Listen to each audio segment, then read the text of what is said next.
अशा वेळेस आपल्याला म्हणजे दोन्ही ठिकाणचे पल्स, हाताची पल्स आणि इकडची मानेकडची पल्स जेव्हा लागत नाही तेव्हाच आपण CPR द्यायचा आहे. तो इथे आहे, थोडा कॉन्शियस आहे, अशा वेळेस CPR द्यायचा नाही. CPR देताना पहिल्यांदा एक काळजी घ्यायची म्हणजे त्या जो पेशंट असा अडगळीच्या ठिकाणी पडला असेल, हवा शुद्ध नसेल तर त्याला ओपन स्पेसमध्ये आणून अशा कडक सरफेसवर त्याला ठेवायचे. मऊ सरफेसवर तुम्हाला CPR देता येणार नाही. तर ही व्यक्ती आहे, आता यांना काहीतरी लागलं आहे किंवा ॲक्सिडेंट झाला आहे असं आपण सपोज करायचं आहे.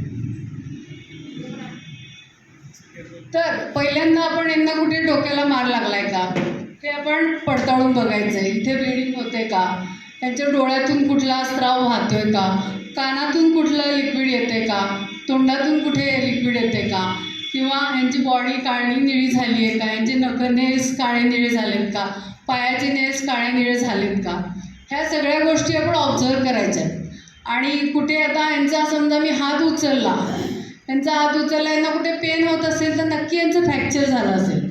आता पायाला समजा काही पेन्स असेल, पायाला पण पेन्स असतील, असं पाय हलवताना त्यांना फ्रॅक्चर झालं.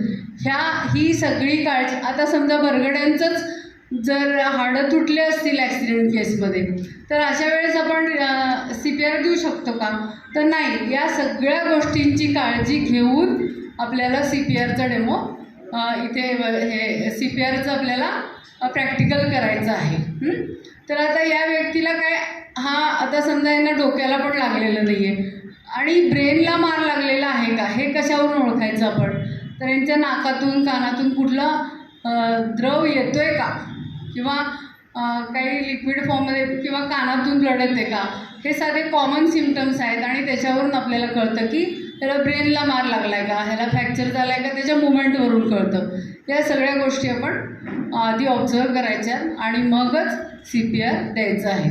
आता CPR देताना कुठली काळजी घ्यायची, तर आपल्या छातीच्या मध्यभागीच्या पोर्शनमध्ये आपलं जिथे फुफ्फुसाचा एंड पॉईंट असतो की तिथे स्टर्नम नावाचं एक हाड असतं आणि त्याच्या एक 2 बोटं अंतरानंतर आपण हा भाग या छातीच्या इथे ठेवायचा आहे आणि ह्याच्यावर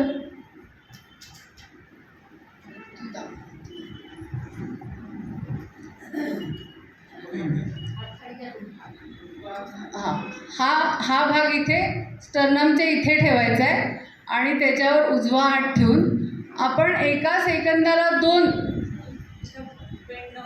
बेंड न होता, आता ही पोझिशन खाली पाहिजे ॲक्च्युली, आपलं प्रेशर त्या पेशंटच्या अंगावर पडायला नको आहे.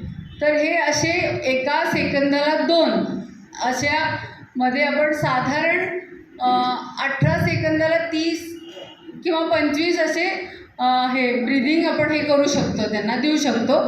आणि त्याच्यातही तो कॉन्शियस झाला नाही तर तुम्ही रिपीटेडली अजून एकदा 10 मिनटं थांबून ती प्रोसेस करू शकता. आणि हा व्यक्ती जागा नाहीच झाला, आता कोविडच्या काळात ते माउथ टू माउथ हे ब्रिदिंग आपण बंद केलेलं आहे, कारण तोंडावाटे आपल्याला कोविडचे पण चान्सेस आहेत, तेव्हापासून बंद केलं आहे. पूर्वी असं व्हायचं की आता समजा पूर्ण अनकॉन्शियस आहे पेशंट आणि त्याला ब्रिदिंग होत नाही तर माउथ टू माउथसुद्धा ब्रिदिंग आपण एक दीर्घ श्वास घेऊन त्या व्यक्तीच्या तोंडात तो आपला श्वास सोडायचा आणि त्याच्याने हार्ट फंक्शन काही सुरू होते का बघायचं.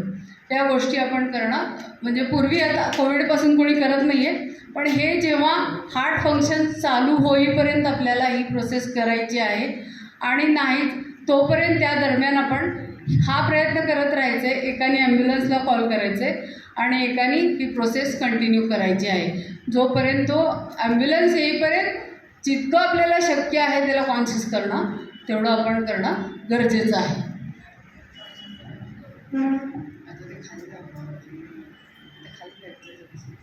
आता कॉन्शियस करताना